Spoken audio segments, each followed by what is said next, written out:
Hi again. I'm reading the passages from my book, Transforming Suffering into Wisdom, Mindfulness and the Art of Inner Listening, in the hopes that it will help us move through this time of trouble, this coronavirus warlike footing that we find ourselves on, and the isolation that we're in the midst of.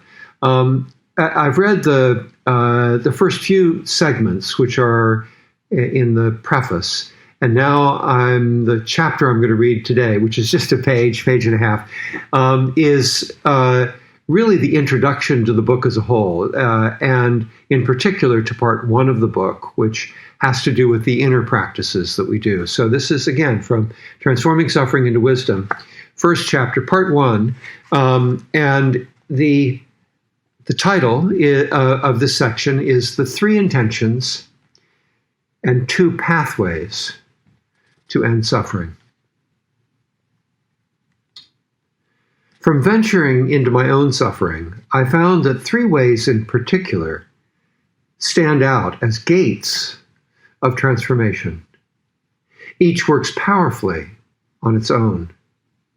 Put them all together, and nothing can stand in their way. They are the three conditions for ending suffering. I call them the three intentions. 1, live in the present moment. 2, pull the plug on the self.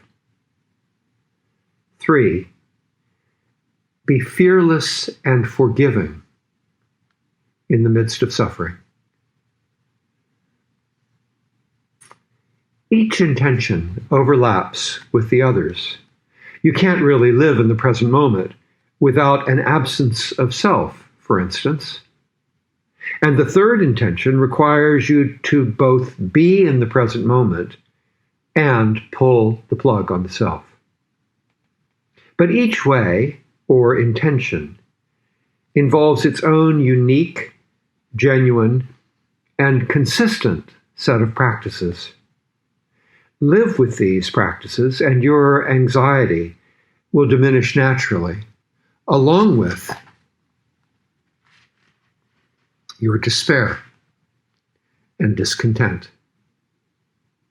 A sense of inner growth will become palpable each day.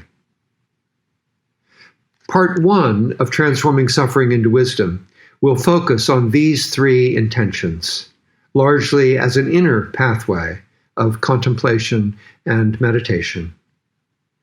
Part two will explore an outer pathway of relationship and daily living on which these three means of ending suffering can be practiced. Both pathways provide specific, in-depth practices to realize the three intentions.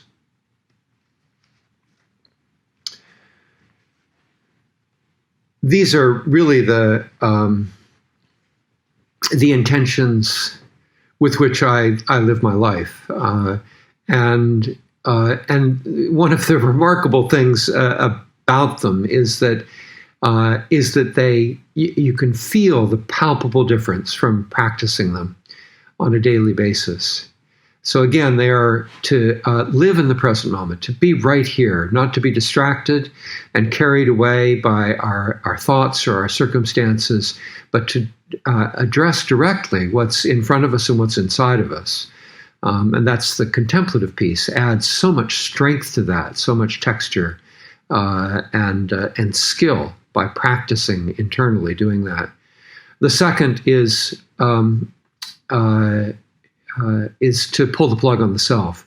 And what that really means, what that's really about, is to notice when we are in all kinds of stories. Almost all of our thinking, so much of our thinking, is about a story that we place ourselves into. It may be just that we're outraged. Here we are in this circumstance that feels like the forces that of government should be much more engaged, perhaps, in solving the problems that are here, and should have been engaged long time ago. And so, but it's our outrage. I am outraged about that. Pull the plug on the self. Those stories are just setting us off into despair, into discouragement. So first, live in the present moment. Second, let go of the pull the plug on the self. And the third is to be fearless and forgiving in the midst of suffering. We are in the midst and on the edge of, and at the beginning, it seems, of what is likely to be tremendous suffering in this country.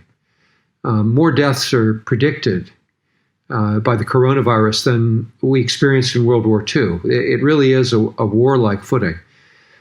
And for us, the challenge of courage involves us being both fearless in the midst of this catastrophe, in this midst of this tragedy, and forgiving.